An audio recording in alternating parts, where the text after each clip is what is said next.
Before we start, I just want to point out, I did my hair. I'm incapable of doing my own hair. And I just went down this wormhole of watching like Instagram like hair videos, and I decided to try one, and like, I don't even know if this is what it's supposed to look like, but I did it. So I'm here with this like little rockabilly Gwen Stefani thing happening, and I love it. Anyway, today we're talking dogs. I'm gonna go through some of my top pieces of gear that I feel like are essentials for living in a van with a dog. I almost just said living in a dog with a van. Sailor is my 7-year-old, I think, she's adopted, pit bull boxer mix with something else, I'm not sure what.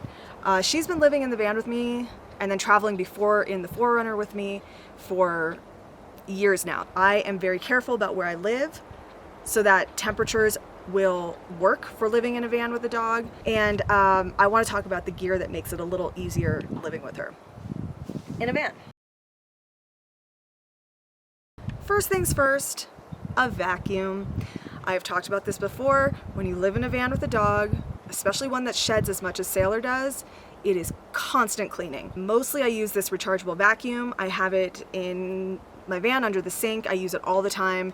I cannot recommend van life with a dog if you don't have a vacuum of some sort. I don't really have much to expand on that. Just have a vacuum and be prepared to use it a lot. Okay, I moved it back inside. I feel like there was too much happening. Number 2 on my list is an e-collar. So this is a new thing that I just added to my collection of pet accessories. This one is made by Pet, and I got it on Chewy.com. There are 3 different settings you can use on the remote. So there is this like beeping one up here, so it makes like a beeping sound, obviously. There's the vibrate one, which is the one I use the most, and then down here you have the actual zap. The zap does have a control for how strong that zap would be. I think it goes from like 1 to 15. I like this one because these are chargeable by USB, so I just plug them in, and then when we go for a walk I put this on her and bring this.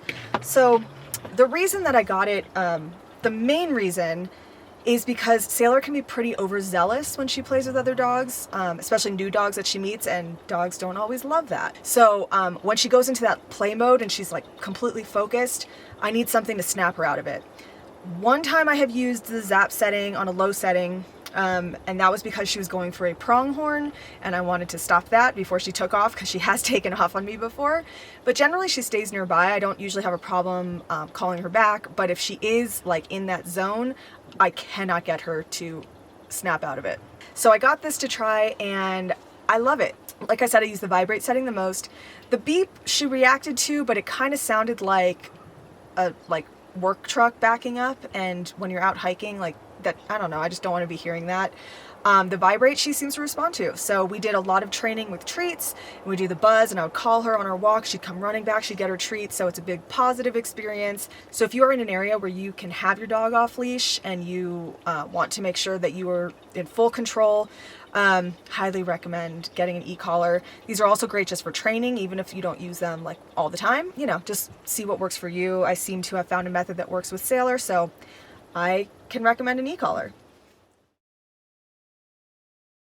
Alright, this one isn't shocking in any sort of way, but if you're going to be living in a van with a dog or traveling with a dog, lots of towels. Old towels that you would normally throw out, hold on to those. They are good for floor coverings when it is raining or when it is muddy.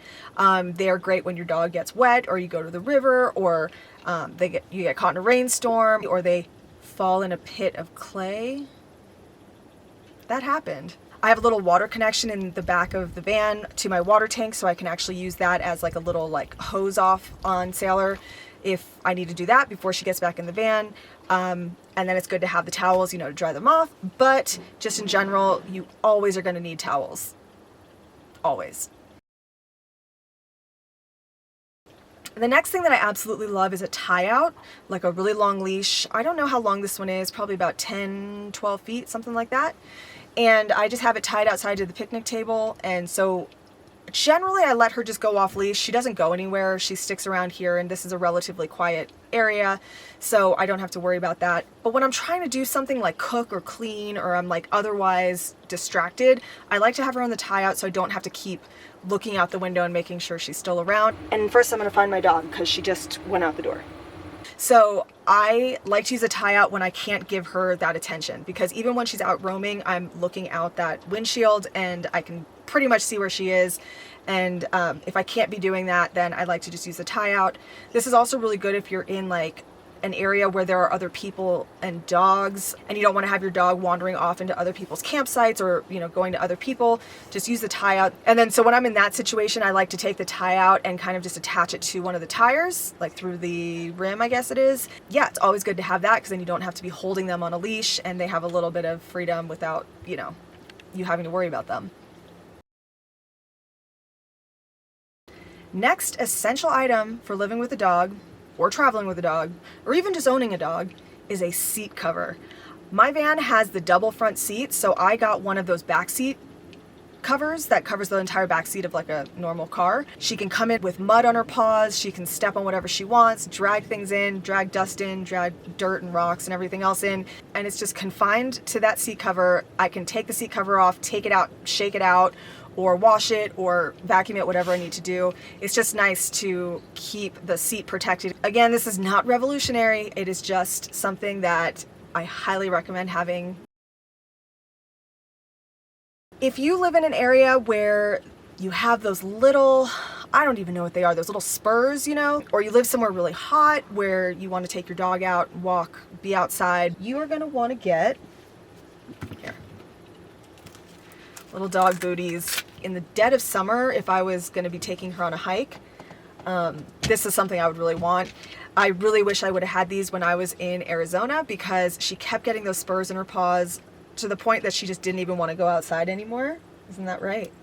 So these are really good to have, preferably 4 if you have a dog with 4 feet. And then there's something I like to call the adventure jacket.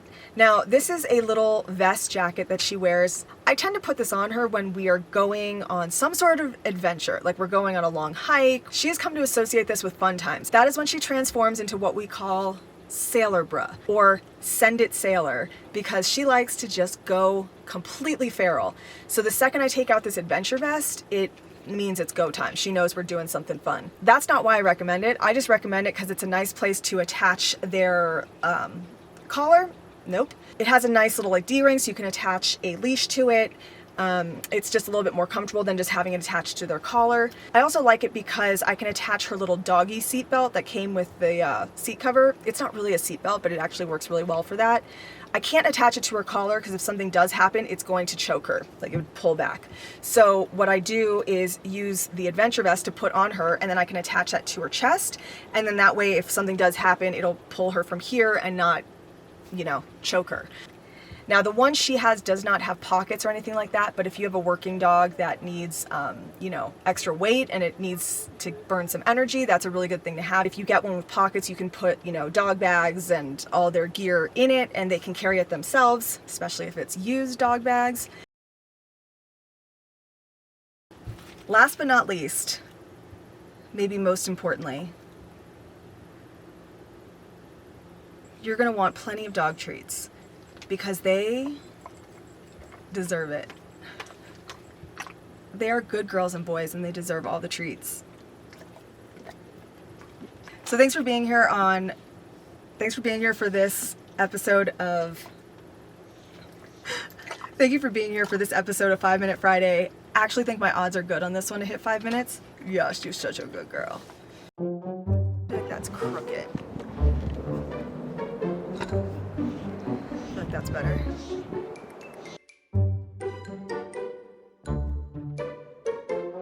In any vehicle, if you have a car.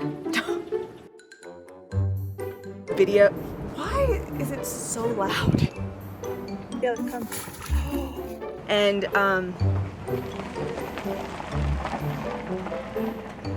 can I scoot you? Oh, there you go, sit.